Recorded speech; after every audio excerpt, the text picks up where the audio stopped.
যে রাষ্ট্রের ভিত্তি আজকে বাংলাদেশ নামক রাষ্ট্রটা যে জায়গায় দাঁড়িয়ে আছে সেটা জুলাই অভ্যুত্থানের মাধ্যমে অর্জিত আরেকটি বাংলাদেশ। সেই মহান অর্জন, যে অর্জনের পেছনে 1400 মানুষের রক্তদান আছে, 25,000-এর মতো মানুষের অঙ্গহানি আছে, অজস্র মানুষের চোখের পানি ঝরেছে, অনেকে কারাবরণ করেছেন, আদারওয়াইজ নিপীড়িত হয়েছেন।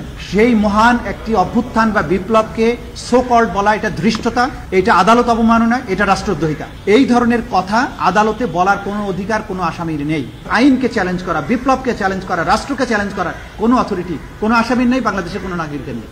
এখানে তারা 3টি মারাত্মক কমেন্ট করেছিলেন বা স্টেটমেন্ট লিখেছিলেন, যেটার ব্যাপারে প্রসিকিউশনের পক্ষ থেকে আমরা তীব্র আপত্তি জানিয়েছি। একটা হচ্ছে তারা এই সরকারের আইন প্রণয়নের ক্ষমতা, অর্ডিন্যান্স জারির ক্ষমতা, সেটাকে তারা বলার চেষ্টা করেছেন, এটা যথার্থ না। একটা জায়গায় তারা জুলাই বিপ্লবকে, জুলাইয়ের যে গণ অভ্যুত্থান সেটাকে তারা সো কল্ড বলার চেষ্টা করেছেন, এবং এই দুটো শব্দ বলার মাধ্যমে আমরা বলেছি যে তারা শুধুমাত্র আদালতের অবমাননা করেননি, একই সাথে রাষ্ট্রদ্রোহিতা এবং জুলাই বিপ্লবকে ছোট করা, এটা সেডিশাস, কন্টেমশাস এবং এটা কোনো অবস্থাতেই গ্রহণযোগ্য না। তারা রাষ্ট্রের অস্তিত্বের বিরুদ্ধে অবস্থান নিয়েছেন এবং তারা এই সমস্ত কথা বলার মাধ্যমে প্রকৃত অর্থে জুলাই আগস্টে যে গণহত্যায় তাদের সম্পৃক্ততা সেইগুলোকে জাস্টিফাই করার চেষ্টা করেছেন। আদালত সেগুলো আমলে নিয়েছেন এবং তারা বলেছেন যে এই তাদের যে কমেন্টগুলো, সেই কমেন্টগুলোর ব্যাপারে আদালত তার অবজারভেশন, তার পর্যবেক্ষণ, তার আদেশের মধ্যে এটা থাকবে। আজকে সেই রিভিউ পিটিশন খারিজ হওয়ার পরে আমাদের যে সূচনা বক্তব্য অর্থাৎ ওপেনিং স্টেটমেন্ট সেটা উপস্থাপন করা হয়েছে আদালতে। আগামীকাল থেকে তার সাক্ষ্য গ্রহণ শুরু হবে। ইনশাল্লাহ আগামীকাল প্রথম সাক্ষ্য গ্রহণ অনুষ্ঠিত হবে।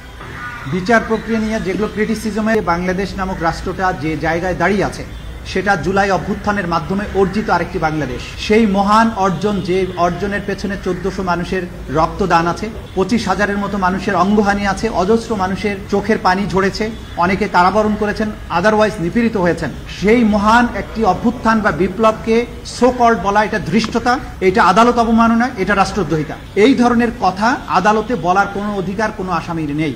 এই আদালত যেখানে বিচার অনুষ্ঠিত হচ্ছে, এটা গণপ্রজাতন্ত্রী বাংলাদেশের সংবিধানের অধীনে প্রতিষ্ঠিত একটা আদালত। এই ট্রাইব্যুনালের যে আইন, সেটা 1973 সালে স্পেশাল একটা আইন, ক্রাইমস ট্রাইব্যুনালস অ্যাক্ট 1973, এটা সংবিধান দ্বারা সুরক্ষিত। এই বিপ্লবকে, এই আন্দোলনকে, এই আইনকে চ্যালেঞ্জ করে এই আদালতে দাঁড়িয়ে কোনো কথা বলার অধিকার কোনো আসামির নাই, সেটা অবশ্যই রাষ্ট্রদ্রোহিতা হবে। আইনের পরিকাঠামোর মধ্য দিয়ে তার যে সমস্ত রাইটস আছে সেগুলো তিনি পাবেন। এই আইনের পরিকাঠামোর মধ্যে